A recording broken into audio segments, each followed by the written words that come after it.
invitation. Et ce soir, nous allons aborder le thème de la fatigue après le traitement d'un cancer du sein et comment la gérer. Pour ceux qui ne me connaissent pas, je suis le Dr Jikusi, je suis oncologue et micronutritionniste. Et ma mission principale en tant qu'oncologue, avant tout, est de renforcer les mécanismes de résilience corporelle. Et c'est ce que nous allons voir au travers de cet exposé. Je tiens également à vous préciser que vous pourrez trouver sur mon site internet qui s'affiche à l'écran, onconutrition.blog, des éléments complémentaires à cette conférence. Et pour des questions pratiques, je vous propose de faire la conférence jusqu'à son terme et ensuite vous pourrez poser des questions à la fin de la conférence en cliquant sur la petite main qui se trouve en bas à droite de l'écran pour prendre la parole, pour faciliter l'écoute de tout le monde.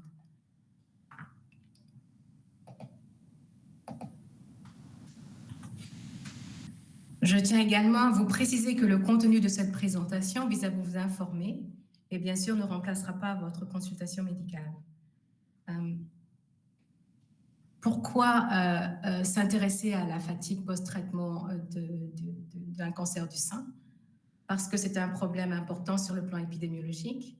Il y a de plus en plus de personnes qui sont traitées, qui ont des diagnostics de cancer du sein dans le monde, qui sont traitées pour des cancers du sein. Le nombre de survivants, de personnes guéries est de plus en plus important. Malheureusement, ces personnes guéries conservent parfois des séquelles, et même assez fréquemment.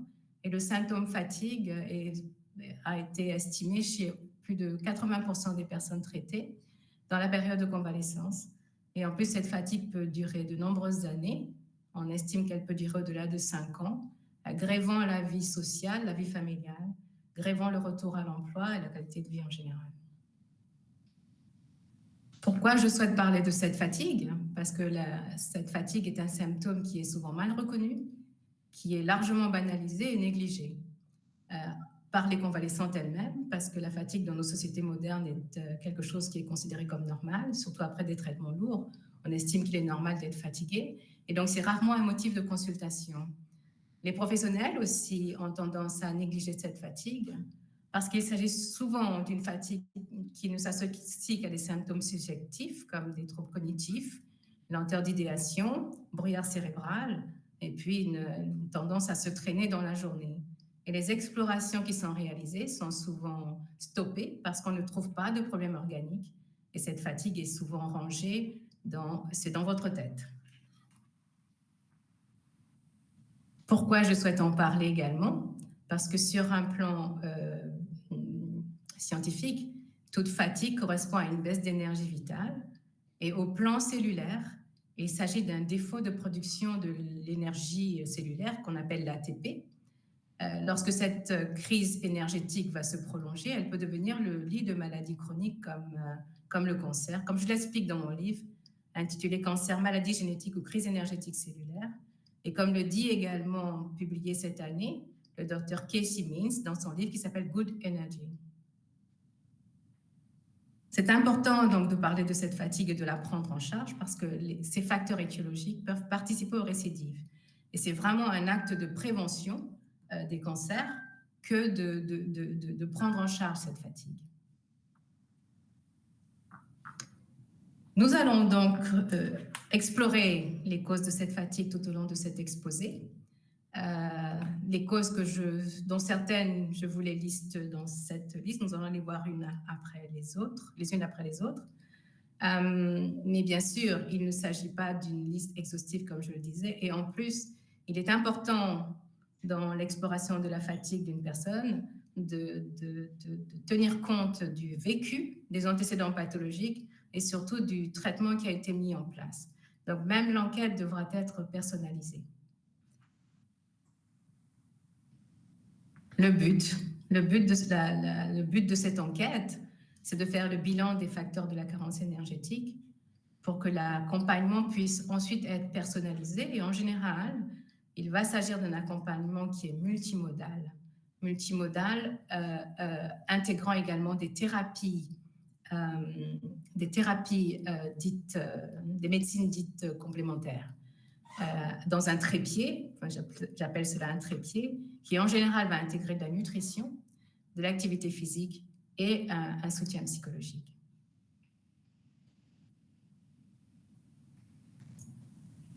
Alors, nous allons démarrer par le stress psychologique, car ce stress est omniprésent dans toute prise en charge du cancer.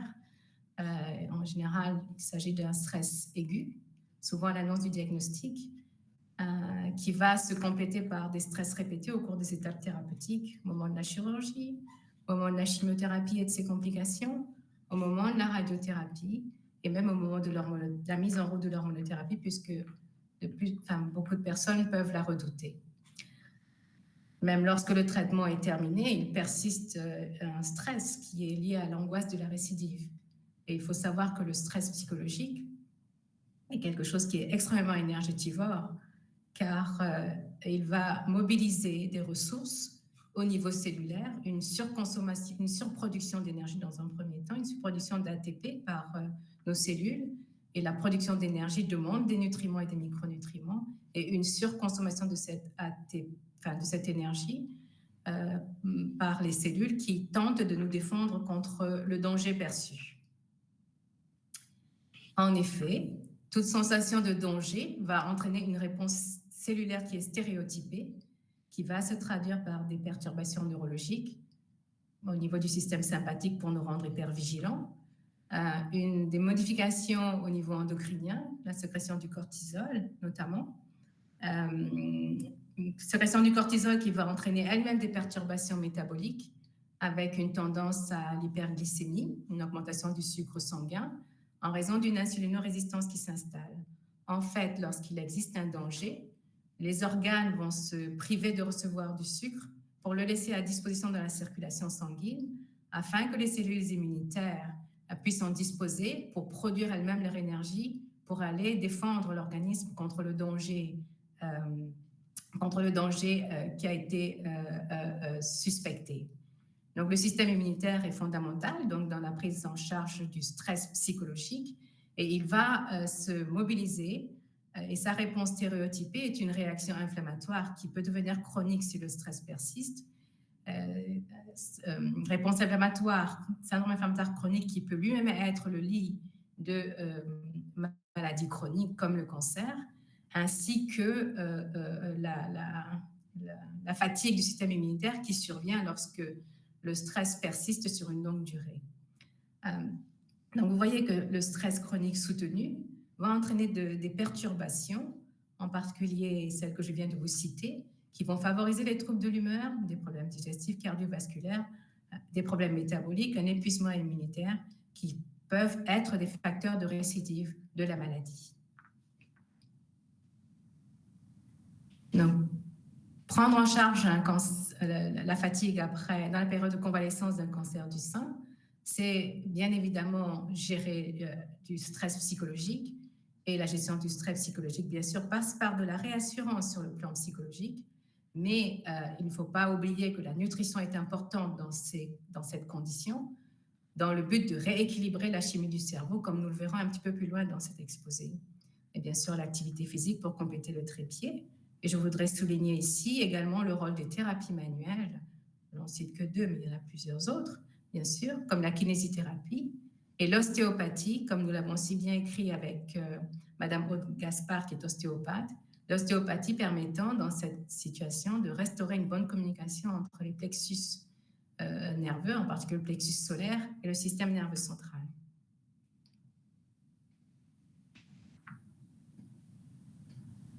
En petit 2 de notre progression, important de parler du syndrome métabolique. Le syndrome métabolique est j'appelle cela une pathologie qui se développe sur un mode épidémique actuellement. Cela correspond à l'excès de masse grasse au niveau abdominal, associé à ce qu'on appelle un foie de stéatose ou foie gras.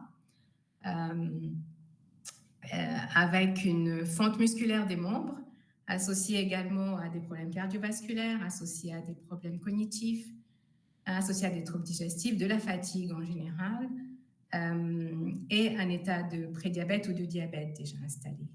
Et ce syndrome métabolique est reconnu, est un facteur de risque majeur de récidive, de survenue de cancers glandulaires, comme le cancer du côlon, l'ovaire,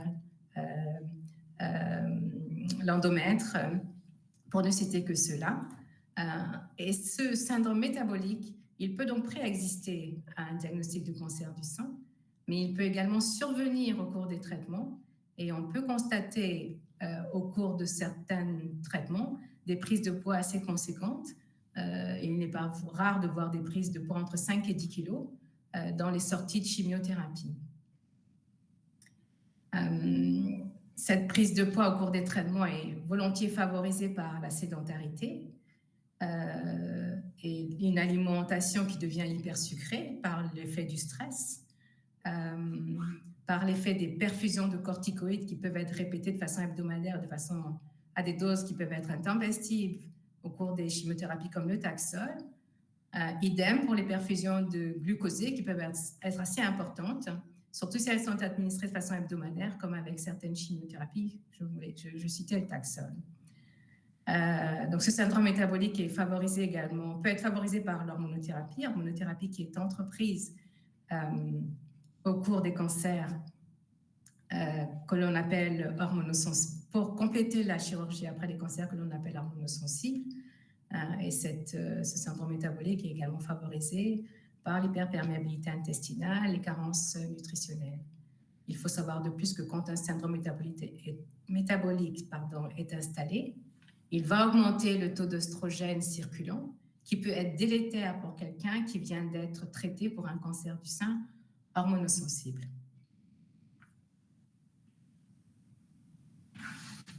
Sa prise en charge fait appel à un petit peu de discipline, mais c'est un état qui est réversible très rapidement en quelques mois, à condition de respecter une alimentation qui est appauvrie en glucides. Les glucides seront alors remplacés par des acides gras, par des graisses, et une alimentation qui sera toujours dense en micronutriments. Je fais une place ici au régime cétogène qui permet de réverser très facilement cette condition. Le régime cétogène est un régime dans lequel le taux de glucides est vraiment très faible.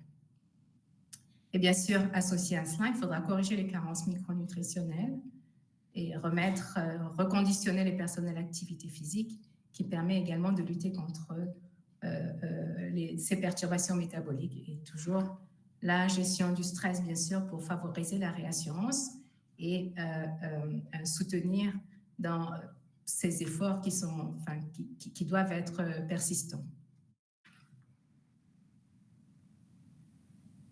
Les personnes qui reçoivent une chimiothérapie vont pour la plupart expérimenter ce que l'on appelle une chimiomucite. Il faut savoir que les chimiothérapies bloquent la division cellulaire, pas seulement des cellules cancéreuses, mais également des cellules saines, et en particulier celles qui se divisent le plus rapidement, comme les cellules de la barrière intestinale. Et donc, elles vont freiner ces chimiothérapies, la réparation de la barrière intestinale. En plus, les chimiothérapies altèrent la composition du microbiote, et il faut savoir que le microbiote est protecteur pour notre barrière intestinale, pour nos muqueuses.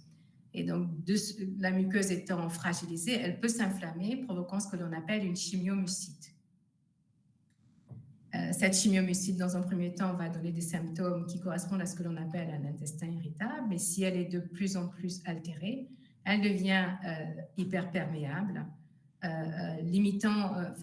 altérant donc l'interface protectrice contre les agressions environnementales et laissant passer certains contenus du tube digestif dans la circulation sanguine alors qu'ils n'ont rien à y faire.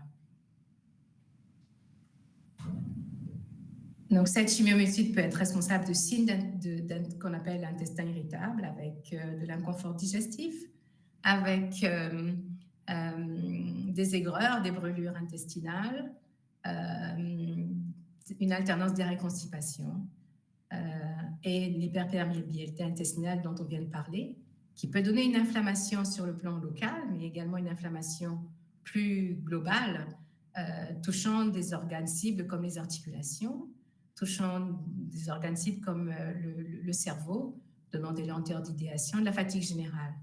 Et il faut savoir aussi que cette chimiomucite est aggravée par des thérapeutiques qui sont administrées concomitamment aux chimiothérapies comme les corticoïdes, qui sont quasiment systématiquement associés aux chimiothérapies, et également les antiacides, les oméprazole, qui sont également assez fréquemment prescrits lorsque les personnes vont se plaindre d'aigreur ou de douleurs épigastriques, symptômes qui peuvent être déjà des signes d'intestin irritable.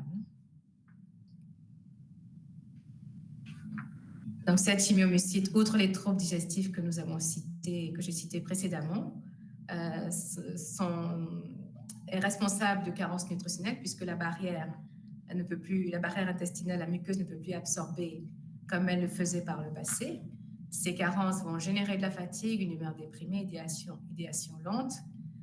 Cette chimiomucite également peut être responsable de prise de poids, participe au foie de stéatose, au foie gras, peut générer des douleurs musculaires articulaires, peut générer également des manifestations cutanées. Et pour la soulager, le premier temps est ce qu'on appelle mettre au repos son tube digestif. Et cela passe par une alimentation appropriée qui va limiter l'apport des fibres, l'apport des sucres, et en particulier le fructose, et qui va limiter également le gluten et le lactose.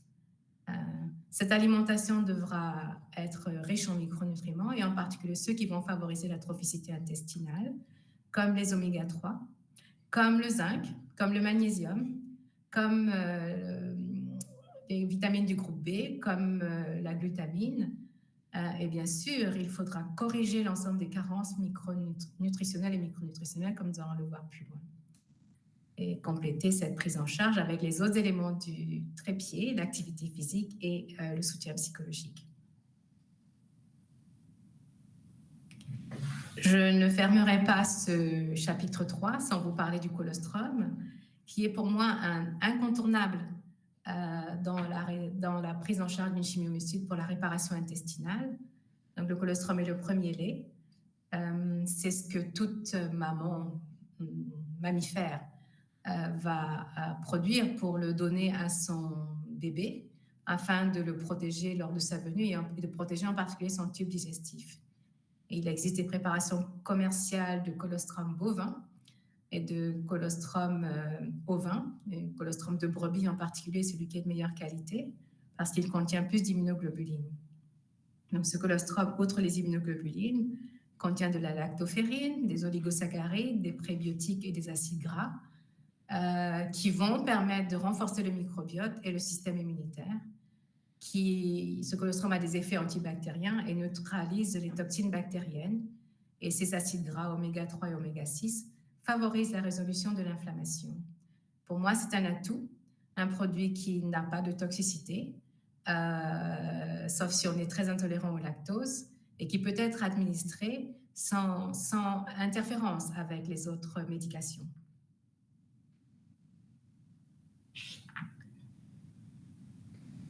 Le foie est un organe qui va être mis en tension au cours des traitements, au cours de tous les traitements chroniques, mais en particulier au cours des traitements administrés dans la prise en charge d'un cancer du sein, car la majorité des traitements, des chimiothérapies utilisées pour un cancer du sein s'éliminent par voie hépatique.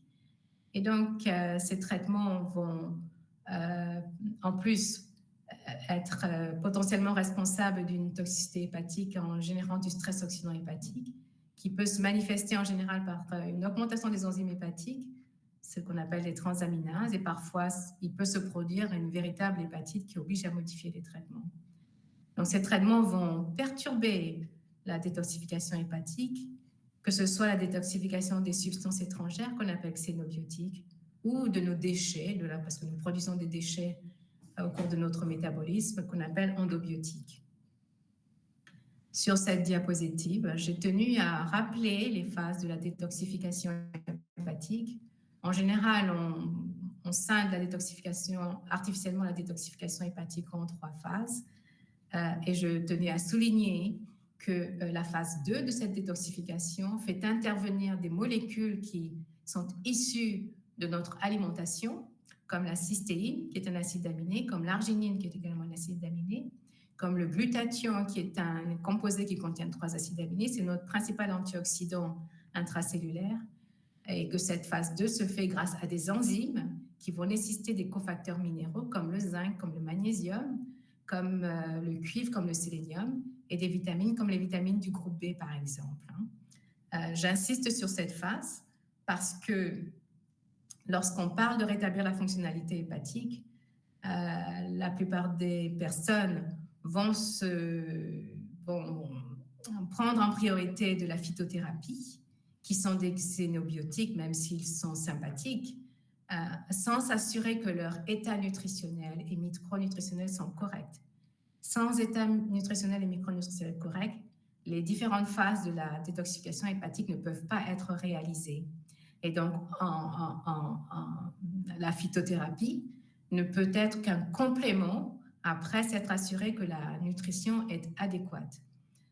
Et bien sûr, il est important que les produits comme la phytothérapie, les produits antioxydants soient réalisés sur avis médical, car il peut y avoir des interactions avec les traitements en cours dans la convalescence, comme l'hormonothérapie. Excusez-moi, je fais rentrer quelqu'un qui est en attente et je reviens.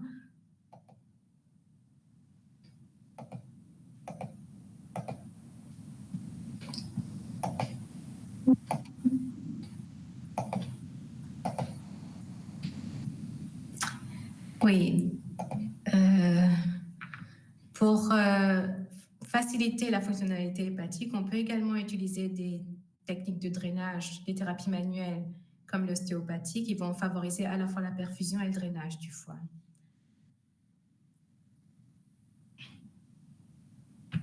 Notre chapitre 5 correspond aux carences nutritionnelles. Lorsqu'on parle de malnutrition, il ne faut pas penser qu'il s'agit uniquement des pays sous-développés.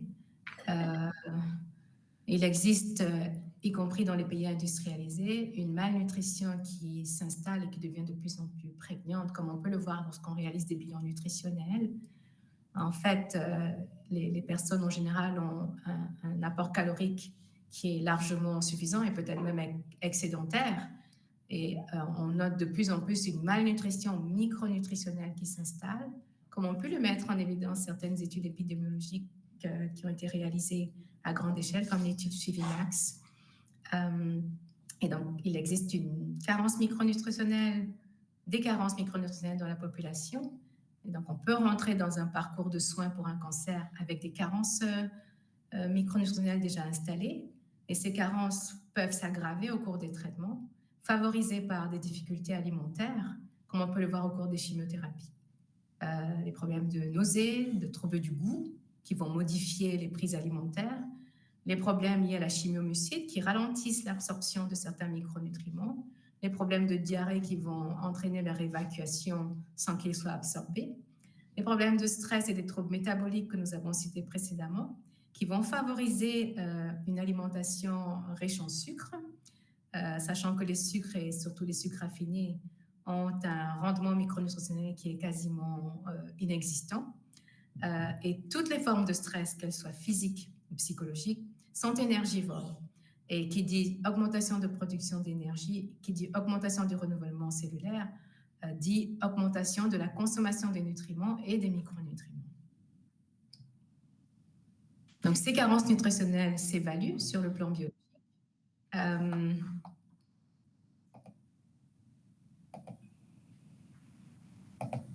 Excusez-moi. Elle s'évalue sur le plan biologique et ici, je ne vous en cite que quelques-unes.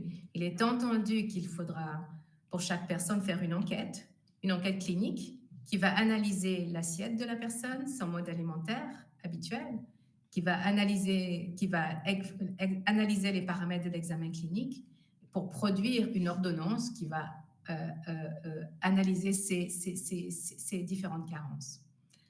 J'ai listé ici les carences les plus fréquentes, qui me paraissent les plus importantes, et en particulier les oméga-3. C'est une carence qui est générale dans la population, car dans les populations occidentales, je préfère préciser, qui consomment peu d'huile de poisson, peu de poissons gras. Et il faut savoir que les oméga-3 jouent un rôle important dans la résolution de l'inflammation et du stress oxydatif. Je vous invite à aller sur mon site onconutrition.blog pour retrouver un article qui parle justement du rôle des oméga-3 dans la résolution de l'inflammation. Et outre ce rôle dans la résolution de l'inflammation, les oméga-3, et en particulier leur fraction DHA, ont un rôle important pour les fonctions cognitives. Une autre carence qui est importante dans la population générale et qui va s'aggraver au cours de la prise en charge d'un cancer est la carence en zinc.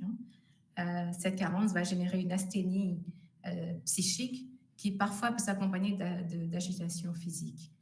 Il faut savoir que la carence en zinc est fréquente dans la population générale, mais il a été démontré qu'elle est plus importante chez les patients atteints de cancer, comme je l'explique dans un article également produit sur mon blog, que vous pourrez retrouver.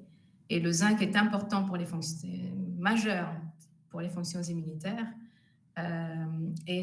certaines études lui attribuent un effet anti-cancer. Il permet aussi de régénérer la mucite, la chimiomucite. Il permet de régénérer la muqueuse intestinale. Il permet de lutter contre les troubles psychiques qu'on peut observer dans la phase de convalescence d'un cancer. On ne peut pas avoir été traité pour un cancer du sein et persister avec une carence en iode. La carence en iode est quelque chose qui est endémique dans beaucoup de pays, et en France en particulier. Et c'est pour cela que les pouvoirs publics ont fortifié le sel en iode, ce qu'on appelle sel iodé. Et cette carence en iode peut générer un hypométabolisme qui va se traduire par des troubles de l'humeur, des troubles cognitifs et une fatigue générale.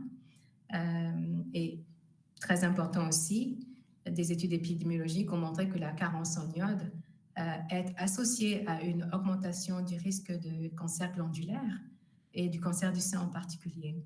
Donc c'est un dosage, le dosage de l'iode n'est pas quelque chose qui est très répandu chez les praticiens, mais qui mériterait de l'être, surtout dans la période de convalescence d'un cancer.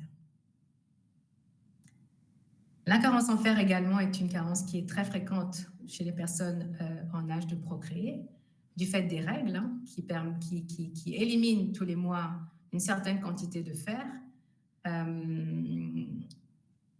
pertes qui ne sont pas compensées par une alimentation actuelle qui tend à être appauvrie en produits animaux, qui sont les produits qui ont le meilleur rendement en fer.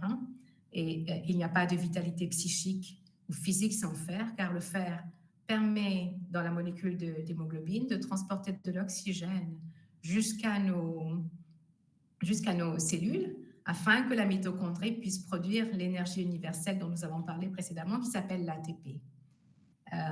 Et pour terminer, je pense que tout le monde connaît le magnésium, qui fait partie des molécules pour lesquelles il y a le plus d'automédication. Sa consommation peut être, son absorption peut être altérée par la chimiomucite et son excrétion augmentée par le stress. Et il faut savoir que le magnésium intervient il n'y a pas de production d'énergie possible au niveau de la cellule sans présence de magnésium. Lorsque les gens pensent fatigue, en général, ils vont penser à la vitamine C. C'est un réflexe que l'on observe de façon très fréquente, alors que je pense qu'il faudrait penser vitamines du groupe B. Pourquoi? Parce que les vitamines du groupe B sont les vitamines du métabolisme énergétique. C'est elles qui permettent à vos macronutriments d'être dégradés en énergie. C'est elles qui permettent à vos cellules de produire l'énergie grâce à une turbine qu'on appelle le cycle de Krebs, qui se trouve dans les cellules et dans les mitochondries. Donc, les vitamines du groupe B sont vraiment les vitamines de l'énergie.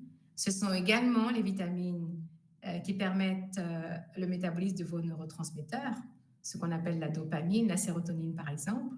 Et ce sont aussi les vitamines qui permettent la synthèse de l'ADN et de son expression. Donc, il n'y a pas de régénération des tissus sans présence de vitamine B. Et leur dosage peut être aisément évalué. Dosage de la vitamine B9 qu'on appelle aussi folate, de la vitamine B12 et de la vitamine B6, qui sont des dosages qui sont remboursés par la Sécurité sociale en France, par exemple.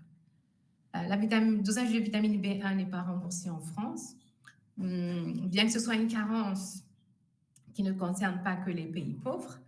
C'est une carence que l'on peut retrouver chez les personnes qui consomment beaucoup de produits sucrés ou les personnes avec des déséquilibres alimentaires, comme on peut le voir chez certaines personnes âgées ou chez certaines personnes alcooliques. Et la vitamine B3 la carence en vitamine B3 a été décrite ancestralement comme la pelagre, qui est une maladie qui peut confiner à la démence. Mais on retrouve aujourd'hui quelques carences en vitamine B3, une vitamine qu'on trouve quasi exclusivement dans les produits carnés, car l'alimentation devient de plus en plus appauvrie en produits animaux. Et donc, important de corriger l'ensemble de ces carences si on veut lutter contre la fatigue, qu'elle soit cérébrale ou physique. Un incontournable pour une personne qui a été traitée pour un cancer est donc la vitamine D, parce qu'elle a non seulement un rôle sur la structure osseuse, mais elle est majeure pour la fonction immunitaire. Et je pense que c'est une donnée qui est largement établie et acceptée actuellement. J'insiste aussi pour dire qu'elle améliore les arthralgies induites par les traitements hormonaux, et en particulier celles dues aux traitements hormonaux qu'on appelle anti-aromatases, qui sont donnés en complément de la chirurgie pour limiter les récidives. Donc, prendre en charge la fatigue après un cancer du sein, c'est absolument réparer ces carences sans lesquelles l'organisme ne peut pas effectuer ses métabolismes, sans lesquels l'énergie ne peut pas être produite. Et pour cela, il faut apporter des macronutriments en quantité suffisante, des acides aminés et beaucoup d'acides gras. C'est un lapsus volontaire, car il faut réduire les sucres dans l'alimentation, sucre étant pro-inflammatoire, et s'assurer que les micronutriments sont en quantité suffisante grâce à une analyse de la clinique, et en particulier du mode alimentaire, et grâce à des analyses biologiques. Pour terminer, nous allons parler des troubles endocriniens qui sont omniprésents également, comme nous l'avons dit au cours du stress avec la libération du cortisol. Il faut savoir aussi que les chimiothérapies peuvent induire chez les personnes non ménopausées une ménopause brutale qui va être dysharmonieuse, et d'autant plus dysharmonieuse qu'il existe des carences, que les traitements hormonaux administrés après en complément d'une chirurgie vont également entraîner brutalement une ménopause ou une surménopause qui peut également être dysharmonieuse, et d'autant plus dysharmonieuse qu'il y a des carences. Et ne pas oublier d'évaluer les troubles thyroïdiens, car la thyroïde est très sensible au stress, très sensible aux carences, notamment les carences en iode et en sélénium. Voilà. Pour équilibrer les troubles endocriniens, il faut absolument maintenir une bonne hygiène de vie qui peut vraiment faire la place, qui peut faire vraiment la différence lorsqu'il y a une carence œstrogénique, et bien assurer que l'on donne toute la place au trépied dont nous avons parlé depuis le début, de l'alimentation équilibrée, l'activité physique et la gestion du stress. L'activité physique est un bon régulateur des problèmes métaboliques ainsi que l'alimentation. Et je n'oublie pas d'insister ici sur la supplémentation en vitamine D, car il y a des études qui démontrent que la vitamine D permet de diminuer les arthralgies liées aux anti-aromatases.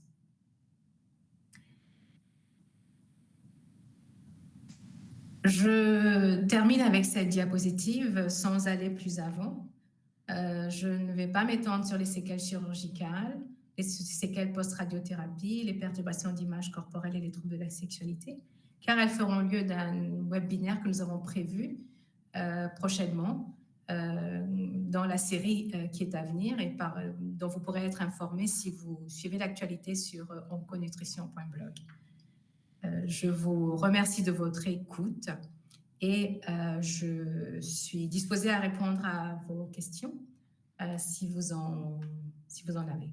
Je vous propose de cliquer sur la petite main qui se trouve en bas à droite de votre écran pour vos questions, pour prendre la parole.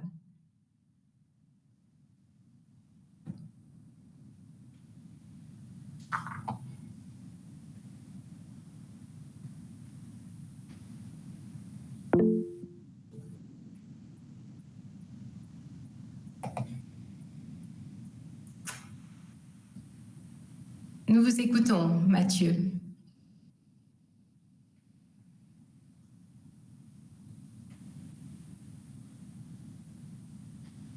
Mathieu a demandé la parole, nous vous écoutons.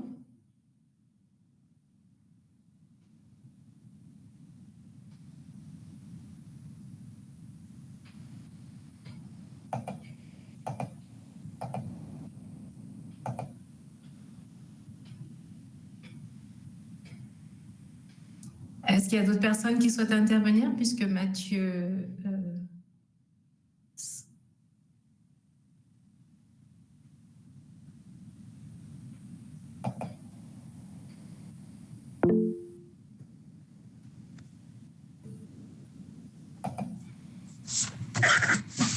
Très bien, Armelle, nous vous écoutons.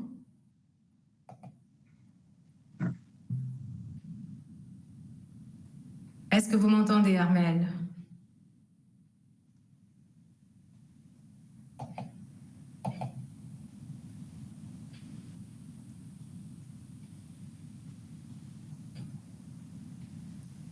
Je crois que nous avons peut-être un problème technique.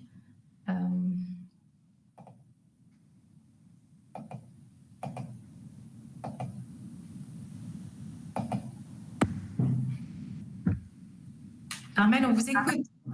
Oui, est-ce que vous m'entendez? Absolument. Ah, super.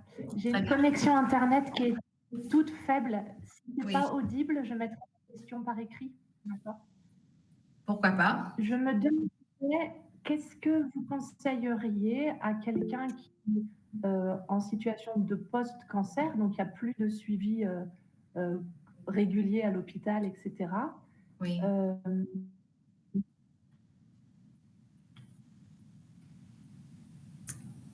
Comme celle-là, qu'est-ce qui est le mieux? Elle va voir son traitant habituel, elle en parle. Voilà. Qu'est-ce que vous conseilleriez comme façon de procéder? Oui, effectivement, dans la situation de post-cancer, je pense que le médecin traitant est bien sûr le premier recours. Et c'est lui qui pourra orienter vers une prise en charge spécialisée si, bien sûr, il ne peut pas résoudre la situation. Oui, je pense que c'est le recours de proximité dans un premier temps. Bien sûr, je ne sais pas si tous les médecins traitants sont formés à la nutrition et la micronutrition. Dans un second temps, on peut bien sûr également envisager de consulter directement un nutritionniste ou un micronutritionniste. Ou également son oncologue, hein, parce que certains oncologues sont formés également à la nutrition.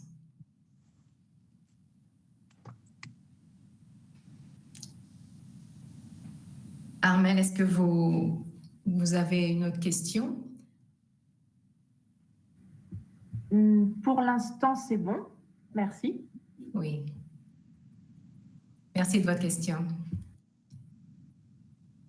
Vous pouvez également transmettre vos questions via le chat, la chat box que vous trouvez en bas à droite, à côté du petit bonhomme.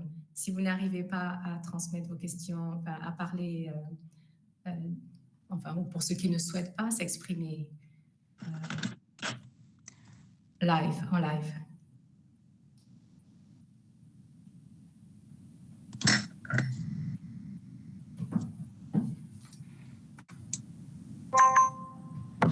Allô? Oui, nous avons... Oh. Oui, je vous écoute. Ah, super. Bonjour. Bonjour, Mathieu. Merci oui. déjà pour cette présentation qui était super intéressante. Je vous remercie. Je me posais une petite question sur les dosages de l'iode. Est-ce que sur les dosages de l'iode, c'est plus intéressant de faire et un dosage sanguin et un dosage peut-être urinaire sur 24 heures? Comment? Disons que oui, disons que les deux sont possibles, hein, bien sûr, mais le dosage qui est recommandé est plutôt le dosage urinaire sur 24 heures. Très bien, merci beaucoup pour votre réponse. Alors, Marielle nous demande si un régime pauvre en sucre comprend-il d'éviter également les fruits.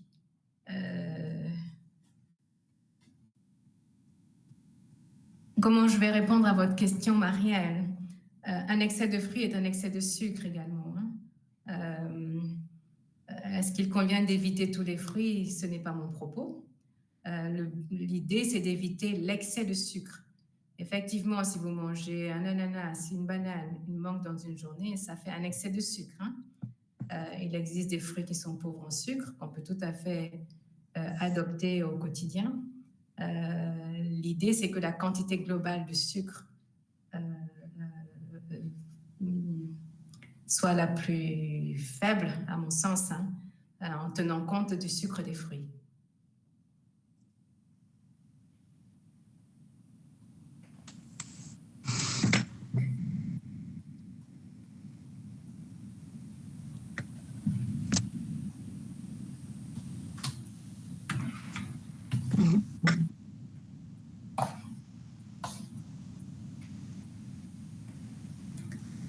Avons-nous quelqu'un d'autre?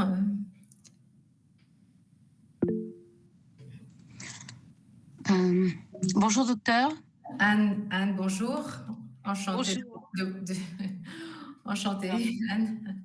Alors moi, ça me fait vraiment un très très grand plaisir de vous entendre, mais vraiment, voilà, j'espère assister à d'autres webinaires, vraiment que vous animez. Merci beaucoup. Moi, je voulais vous poser une question par rapport, donc de toute manière, tout doit passer par une évaluation faite par un nutritionniste. Et donc, vous parlez du colostrum de brebis. Oui. Mais c'est pas quelque chose qu'on peut trouver dans le commerce comme ça, quoi. C'est pas, il faut donc une prescription. On trouve donc par rapport au colostrum, donc autant on peut trouver beaucoup de ce que vous proposez, donc éventuellement dans la nutrition, dans l'alimentation. Mais là, le colostrum de brebis, pour aller le trouver, ça paraît. Oui. Alors, je réponds à deux questions, Anne, et merci de vos remarques. Il est préférable de faire dans les situations de santé, il est préférable de faire des évaluations. Ça a toujours été mon point de vue. Et d'adapter la prise en charge en fonction des évaluations qui ont été faites, évaluation à la fois clinique et évaluation biologique. Ça reste un travail médical. Et pour en venir au colostrum de brebis, on trouve des préparations commerciales de colostrum de brebis. Il n'est pas forcément utile d'avoir une prescription médicale pour le colostrum, mais on trouve des préparations, bien sûr. Si vous m'envoyez votre email, je pourrais vous communiquer quelques noms de fournisseurs. Merci beaucoup, c'est très gentil. Je vous en prie.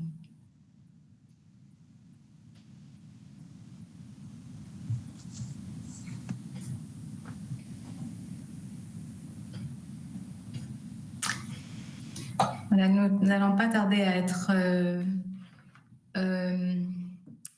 le webinaire va s'achever. Nous n'allons pas tarder à être coupés. Car dans 4 minutes précisément, me dit-on, la connexion va être coupée. Je vous remercie infiniment d'avoir participé à ce premier webinaire de notre série, avec un thème qui me tenait vraiment à cœur, parce que la prise en charge des patients atteints de cancer a tendance à s'arrêter lorsque les traitements sont terminés, alors que la prise en charge de la suite, la période de convalescence doit vraiment rester active, car c'est le moment où les personnes doivent, sur les conseils de leur thérapeute, s'emparer de conseils qui vont leur permettre de créer une nouvelle dynamique et une nouvelle hygiène de vie, car on est artisan de son corps, on est les artistes de sa santé, et c'est dans cette phase en fait que le travail peut commencer. Donc je vous réinvite à vous inscrire à mon blog pour avoir la suite des actualités, car nous allons essayer de programmer un webinaire mensuel et le prochain vous sera indiqué début novembre. Voilà, très bonne soirée à tout le monde et au plaisir de vous retrouver pour un autre webinaire. À très bientôt.